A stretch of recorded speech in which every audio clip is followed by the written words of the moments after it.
Kalau yang selalu susah tidur sebab panas malam, tikar ni memang membantu bagi rasa relax dan cepat lena. Apa yang buat saya suka, tikar ni ringan dan fleksibel. Dari segi ketahanan, semua variasi dibuat dengan struktur yang padat. Bila ditekan dengan jari, tikar cepat kembali ke bentuk asal. Ini penting sebab ia menunjukkan material yang boleh digunakan setiap hari tanpa cepat rosak. Jahitan tepi pada setiap variasi juga kemas, membantu elak hujung tikar terurai dan buat ia nampak lebih rapi. Satu lagi persamaan yang jelas ialah kemudahan penggunaan. Semua variasi mudah dibentang, ringan untuk dialih dan boleh digulung semula dengan kemas selepas digunakan.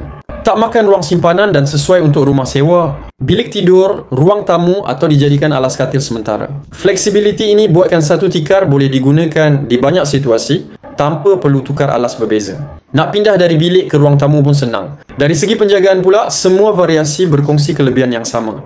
Tak serap bau, tak memerangkap habuk dan sangat mudah dibersihkan.